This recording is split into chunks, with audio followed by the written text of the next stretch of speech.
छत्तीसगढ़ तय मोर जिंदगी के साथ। अरे बाबेरी के धार बहे ये महान नदी के पानी, धान के बाली लहरावत है हरियर खेत कहानी।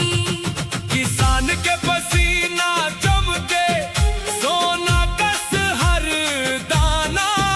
मोर छत्तीसगढ़ महतारी तय दुनिया मां निराला। साल सागौन के जंगल चार के मीठा स्वाद। लोकगीत औ दरिया माँ बस थे मायानंत।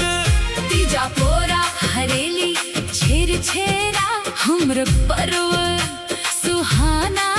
संस्कृति के रंग माँ रंगे छत्तीसगढ़ के ठिकाना। हमर माटी हमर शान, छत्तीसगढ़ के बढ़ते मान। मेहनत हिम्मत सच्चा काम यही हमर पहचान।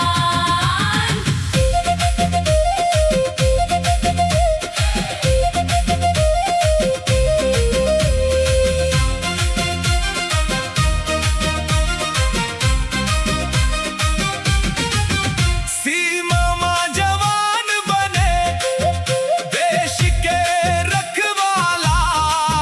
खेत माँ किसान बने धरती के रखवाला। पढ़ लिख के आगे बढ़थन युवा मन बन के प्रकाश। नवा छत्तीसगढ़ गढ़बो यही हमर विश्वास। गाँव गाँव माँ गूंजे अब बेटियों के ललकार। शिक्षा सेवा मेहनत ले मिट ही हर दुख दाग।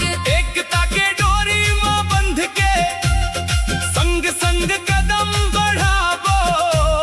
छत्तीसगढ़ के बेटा बेटी दुनिया मां नाम कमाबो। मोर माटी के कसम खाथन सत्य के रद्दा जावो। महतारी के मान रखे बर हर बाधा ला पार कराबो। छत्तीसगढ़ के बेटा हन माटी के मान बढ़ावो। जल जंगल जमीन के खातिर जान घरो लुटाबो। मांदर के थाप माँ गूंजे हमर गौरव के बात। जय जोहार छत्तीसगढ़ तय मोर जिंदगी के थार। जय जोहार।